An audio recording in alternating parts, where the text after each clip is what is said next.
ঢাকার real estate মার্কেটে এক এক এলাকার না এক একটা ট্রেন্ড থাকে, আর এই ট্রেন্ডগুলো কিন্তু ওই এলাকার মানুষের লাইফস্টাইলটাকেই ফুটিয়ে তোলে।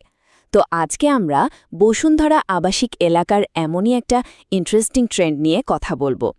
আর এই পুরো বিশ্লেষণটা আমরা তৈরি করেছি বাংলামার্ট.com এবং hotels.com.bdর মতো বেশ কিছু নির্ভরযোগ্য সোর্স থেকে পাওয়া তথ্যের উপর ভিত্তি করে। প্রশ্নটা হলো, ঢাকার এত জনপ্রিয় একটা আবাসিক এলাকায় কেন একটা নির্দিষ্ট ধরনের বাসার চাহিদা আকাশ ছোঁয়া? এটা কি এমনি এমনিই হচ্ছে, নাকি এর পেছনে আরও গভীর কোনো কারণ আছে? চলুন এই রহস্যটা আজ খুঁজে বের করা যাক। তো চলুন সরাসরি মূল আলোচনায় যাওয়া যাক। আমরা এখন বসুন্ধরার ভাড়ার বাজারে এই বিশেষ ধাঁধাটা একটু বোঝার চেষ্টা করব। মানে কেন এই এলাকাটা এত ডিম্যান্ডে, আর এখানকার ভাড়ার প্যাটার্নটাই বা ঠিক কেমন? আপনি যদি এখন বসুন্ধরাতে বাসা খুঁজতে যান, মানে ধরেন কোনো প্রপার্টি পোর্টালে ঢুকলেন, তাহলে একটা জিনিস খুব সহজে চোখে পড়বে। হাজার হাজার বিজ্ঞাপনের মধ্যে দুই ধরনের বাসার বিজ্ঞাপনই সবচেয়ে বেশি। এক, 2 বেডরুমের ফ্ল্যাট, আর 2, ফার্নিশড অ্যাপার্টমেন্ট। কিন্তু কেন? এই পুরো রহস্যটার আসলে দুটো পার্ট। একটা হলো বাসার সাইজ, আরেকটা হলো বাসার ভেতরের অবস্থা, মানে ফার্নিশড কি না। আচ্ছা, চলুন তাহলে প্রথমে বাসার সাইজ, মানে এই 2 বিএইচকে ফ্ল্যাটের জনপ্রিয়তার কারণটা একটু খতিয়ে দেখি। তাহলে 2 বেডরুমের ফ্ল্যাট কেন বসুন্ধরার বাজারে এতটা চলছে? এর সবচেয়ে সহজ উত্তর হলো, এটা বিভিন্ন ধরনের মানুষের প্রয়োজনের সাথে একদম পারফেক্টলি ফিট করে যায়।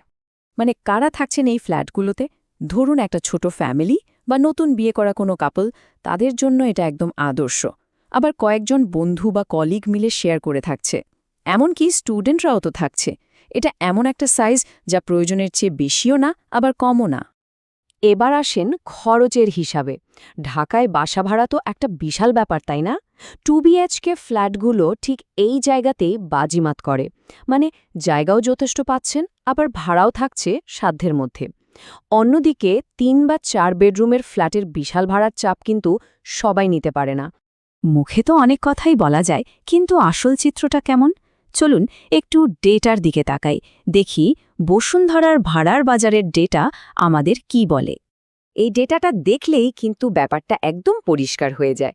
খেয়াল করে দেখুন, যেখানে 1 বা 3 বেডরুমের ফ্ল্যাটের চাহিদা মাঝারি লেভেলের, সেখানে 2 বিএইচকে আর ফার্নিশড অ্যাপার্টমেন্ট দুটোরই ডিমান্ড অনেক বেশি বা ভেরি হাই ক্যাটাগরিতে। তার মানে বুঝতেই পারছেন, মানুষ আসলে এটাই খুঁজছে। ওকে, বাসার সাইজের ব্যাপারটা তো আমরা বুঝলাম। এবার আসি রহস্যের দ্বিতীয় অংশে, আর সেটা হলো ফার্নিশড অ্যাপার্টমেন্ট। মানুষ কেন এখন খালি বাসার চেয়ে রেডিমেড আসবাবপত্র সহ বাসার দিকে ঝুঁকছে? একবার শুধু একটা খালি বাসায় ওঠার ঝামেলার কথা চিন্তা করুন তো। প্রথমে ফার্নিচার কেনো, তারপর সেটা ট্রান্সপোর্টের ব্যবস্থা করো, এরপর পুরো বাসা সেট করতে করতে সপ্তাহ পার, কি একটা অবস্থা! আর এই পুরো ব্যাপারটা কিন্তু সময় আর টাকা দুটোই নষ্ট করে।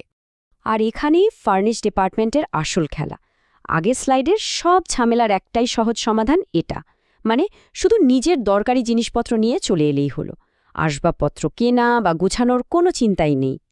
বিশেষ করে যারা অল্প সময়ের জন্য ঢাকায় আসেন, তাদের জন্য তো এটা একটা আশীর্বাদের মতো। ধরুন বাইরের দেশের ছাত্রছাত্রী, কোনো কর্পোরেট প্রফেশনাল যারা একটা প্রজেক্টের কাজে এসেছেন, কিংবা প্রবাসী, তাদের পক্ষে কি আর অল্প সময়ের জন্য এত সব আসবাবপত্র কেনা সম্ভব? একদমই না। এতক্ষণ তো আমরা দেখলাম কেন 2 বিএইচকে আর ফার্নিশড অ্যাপার্টমেন্ট এত জনপ্রিয়। কিন্তু এই জনপ্রিয়তা আসলে আমাদের সমাজ আর জীবনযাত্রার কোন দিকে ইঙ্গিত করছে? চলুন সেই বড় ছবিটা একটু বোঝার চেষ্টা করি। এই কথাটা কিন্তু খুবই গুরুত্বপূর্ণ। এটা শুধু একটা রিয়েল এস্টেট ট্রেন্ড না, এটা আসলে ঢাকায় মানুষের লাইফস্টাইল আর কাজের ধরন কতটা বদলে গিয়েছে সেটারই একটা প্রতিচ্ছবি। আজকালকার ফাস্ট লাইফে মানুষ এখন অনেক বেশি ফ্লেক্সিবিলিটি আর সুবিধা চায়। একটা বড় বাসার মালিক হয়ে সেটার মেইনটেনেন্সের পেছনে সময় নষ্ট করার চেয়ে সবাই এখন একটা স্মার্ট, প্র্যাকটিক্যাল জায়গা চায়, যা তাদের ব্যস্ত জীবনের সাথে সহজে মানিয়ে যাবে।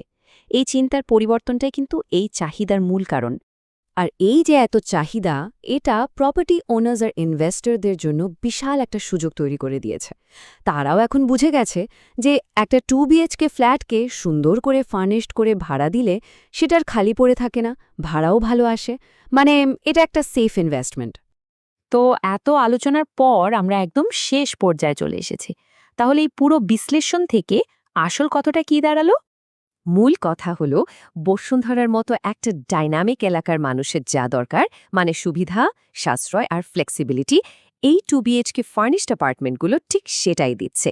সোজা কথায় এটা হলো চাহিদা আর যোগানের একটা পারফেক্ট ম্যাচ। সব শেষে একটা প্রশ্ন রেখে যেতে চাই, বসুন্ধরার এই ট্রেন্ডটা কি শুধু এই এলাকাতেই থেমে থাকবে, নাকি এটাই হতে যাচ্ছে ঢাকার মতো মেগাসিটিতে আমাদের ভবিষ্যতের জীবনযাত্রার আসল চিত্র? ভেবে দেখার মতো বিষয়, তাই না?